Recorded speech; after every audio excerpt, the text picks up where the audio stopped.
우리 말씀연구소 말씀 묵상 예배에 참여하신 여러분을 주님의 이름으로 환영합니다. 이제 함께 경건한 몸가짐과 마음가짐으로 주님 앞에 겸손하게 나아갑시다. 인자가 온 것은 섬김을 받으려 함이 아니라 도리어 섬기려 하고 자기 목숨을 많은 사람의 대속물로 주려 함이니라. 하나님은 영이시니 예배하는 자가 영과 진리로 예배할지니라. 아멘.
오늘 평화의 인사는 주님의 이야기로 시작합니다. 예수님께서 우리에게 오신 이유를 마태복음 20장 28절에는 섬기는 자로 자신의 목숨을 대속물로 주기 위해 오셨다고 이야기하고 있습니다. 주님이 우리에게 오셔서 몸소 보여주신 것들을 생각해 봅니다. 사랑하는 마음과 하나님 말씀에 순종하는 정신, 그리고 모든 일에 최선을 다하는 그 헌신들. 하지만 우리 주님이 우리에게 보여주신 덕목 가운데 오늘 말씀에 따르면 겸손함도 있었다는 사실을 잊지 말아야 할 것입니다. 낮은 인간의 모습으로 오셔서 낮은 자를 돌아보시고 낮은 곳에서 사역하시다가 가장 낮은 자리인 십자가에 돌아가신 예수님의 참 겸손을 기억합니다. 우리가 성도로서 그리스도를 따라 사는 자들이라 한다면 우리도 그리스도의 겸손을 본받아 자신 스스로가 겸손히 여기며 자신을 남보다 낮게 여기는 사람들이 되어야 할 줄을 믿습니다. 사순절 기간을 지나고 있습니다. 주님의 삶과 고난을 생각하시면서 이 시기 주님의 겸손한 마음 역시도 묵상하며 생각하고 실천하는 절기가 되기를 간절히 소원합니다.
하나님이 오늘 우리에게 주신 구약의 말씀은 이사야 48장 13절입니다.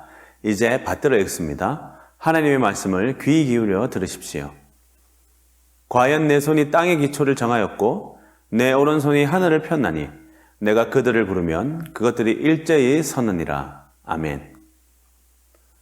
하나님이 오늘 우리에게 주신 신약의 말씀은 요한복음 1장 1절부터 3절입니다. 이제 받들어 읽습니다. 하나님의 말씀을 귀 기울여 들으십시오. 태초에 말씀이 계시니라. 이 말씀이 하나님과 함께 계셨으니 이 말씀은 곧 하나님이시라. 그가 태초에 하나님과 함께 계셨고 만물이 그로 말미암아 지은 바 되었으니 지은 것이 하나도 그가 없이는 된 것이 없느니라. 아멘. 이 말씀을 통해서 하나님이 우리에게 은혜 주시길 원합니다.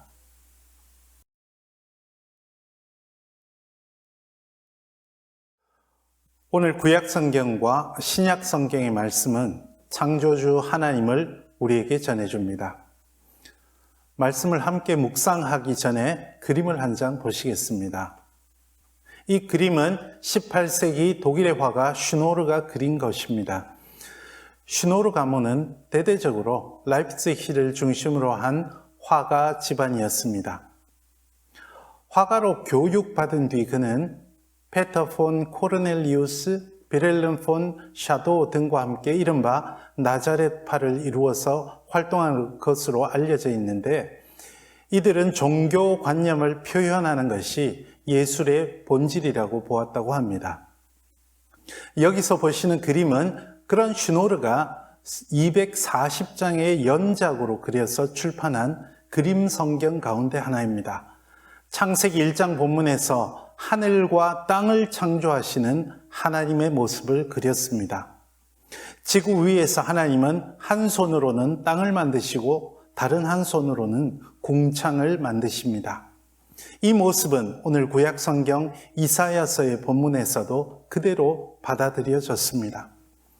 하나님이 직접 손으로 땅의 기초를 정하시고 하늘을 펴셨다고 고백하죠. 그런데 여러분, 과연 이런 모습으로 하나님이 창조하셨을까요? 여러분은 하나님의 모습을 어떻게 그리십니까? 성경에서 그리는 하나님의 창조는 우리가 이해할 수 있는, 특히 지금부터 몇천 년 전의 사람들이 이해할 수 있는 말로 표현되었습니다. 달리 말하자면 창조주 하나님에 대한 인정이요 고백의 말씀입니다. 그런 뜻에서 이사야서 본문 마지막 문장이 특히 중요합니다. 창조주 하나님이 직접 만드셨기 때문에 모든 피조물은 그분이 부르실 때 일제히 일어선다는 고백입니다. 이 말씀은 창조 질서를 말하겠죠. 우리는 하나님을 직접 볼 수 없습니다. 그분이 이 세상을 창조하셨다고 고백합니다. 그리고 그분이 창조하신 이 세상의 창조 질서를 보며 그분의 위대하심을 그릴 수 있을 뿐입니다. 한마디로 창조주 하나님은 우리의 모든 상상력과 한계를 훌쩍 넘어섭니다. 그래서 우리는 누구도 그분의 무한하심의 정도를 상상조차 할 수 없습니다. 그러다 보니 우리가 상상할 수 없는 창조주 하나님의 존재를 부인하는 무신론이 생겨나기도 합니다. 그 무신론은 자연스레 인간을 하나님의 자리에 두려는 자기 교만으로 이어지기도 합니다. 하지만 무신론이든 인간의 자기 교만이든 결국 사람들은 세상의 창조 질서를 절대로 다 풀지 못합니다. 창조주 하나님의 무한하심을 이해하지 못하는 사람들은 결국 눈에 보이는 것에 집착하게 되죠. 그 집착은 유한한 가치들을 추구하는 대로 이어집니다. 그래서 눈에 보이는 재물, 눈에 보이는 권력 등을 최우선의 가치에 둡니다. 이런 것들은 제한된 이 세상에서 모든 이들이 누리지는 못하죠. 그래서 다른 사람들과 겨루게 되고 짓밟아 빼앗으려는 데까지 나아갑니다. 오늘 우리가 사는 이 세상의 욕망과 불평등, 억압과 착취는 다 이런 유한한 가치 세계의 기준에 따른 결과입니다. 하지만 그 모든 가치는 결국 죽음으로 막을 내립니다. 누구도 그 이후를 보장하지 못합니다. 우리 인간 존재는 그렇습니다. 유한하고 제한된 이 세상에서 상상할 수 있는 것들이 그뿐입니다. 우리 존재의 근원이신 창조주 하나님은 그런 우리의 한계를 잘 알고 계시죠. 그래서 말씀을 계시의 수단으로 쓰셨습니다. 잘 알려진 요한복음의 첫 부분인 오늘 신약의 말씀에서 창조를 우리가 깨닫는 통로가 말씀임을 분명히 해줍니다. 창조주 하나님의 무한하심을 우리 인간이 조금이라도 깨닫는 유일한 방법은 말씀을 통한 그분의 계시입니다. 태초부터 인간을 향한 계시의 통로였던 그 말씀은 요한복음 1장 14절에서 결국 우리와 같은 사람이 되어 우리 가운데 오셨습니다. 그분이 바로 예수 그리스도이십니다. 그래서 예수님의 삶과 사역, 그분의 죽으심과 부활은 우리가 창조주 하나님의 무한하심을 눈으로 보는 통로가 됩니다. 그래서 예수 그리스도가 성육신하신 그 놀라운 사건은 우리 가운데 하나님의 영광이고 우리를 향한 그분의 넘치는 은혜와 진리입니다. 여러분, 그러니 우리는 창조주 하나님을 우리 제한된 존재 안에 다 넣으려 하기보다는 그분의 계신 말씀, 그리고 그분 말씀이 육신으로 우리 가운데 오신 예수 그리스도의 말씀과 사역을 깨닫는 데 집중해야 할 것입니다.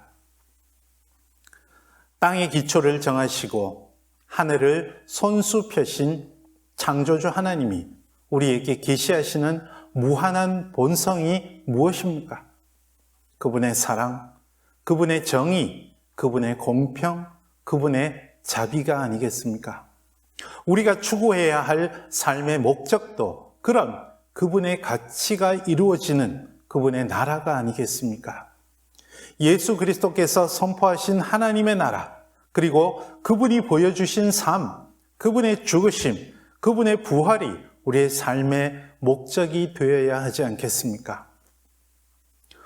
오늘 구약의 말씀에서 온 피조물이 그분의 명령에 일제히 일어서듯 그분의 피조물인 우리의 존재도 일제히 그분의 말씀에 따르고 그분의 말씀의 가치를 지향하는 삶을 살아야 할 것입니다. 여러분, 사순절을 보내며 우리 삶을 되돌아봅시다. 우리는 어떤 가치를 추구하며 살아가고 있습니까? 창조주 하나님이 말씀을 통해 오늘도 우리에게 계시하는 것들에 집중하는 하루하루를 살아가면 좋겠습니다. 그것이 피조물인 우리의 도리이겠습니다. 이제 함께 조용히 말씀을 다시금 묵상해 보십시다.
여러분, 오늘 우리 말씀 가운데서 우리의 존재의 근원이신 창조주 하나님, 그분의 무한하심을 깨달았습니다. 그 무한하신 하나님이 육신이 되어, 그분의 말씀이 육신이 되어 오늘 우리 가운데 오시고 그분의 정의와 사랑과 평화, 공평이 이루어지는 하나님 나라를 선포해 주셨습니다. 우리의 삶 가운데서 창조주 하나님의 말씀, 그분의 창조 질서, 그리고 창조 때부터 함께 계셨던 육신이 되신 말씀, 예수 그리스도를 따르는 삶을 살아가야 하겠습니다. 기도하십시다. 주 예수 그리스도의 은혜와 하나님 아버지의 사랑하심과 성령님의 교제케 하심이 이 자리에 머리 숙인 사랑하시는 주님의 백성들과 그 삶 가운데 지금부터 영원까지 함께 하시기를 간절히 축원하옵나이다. 아멘.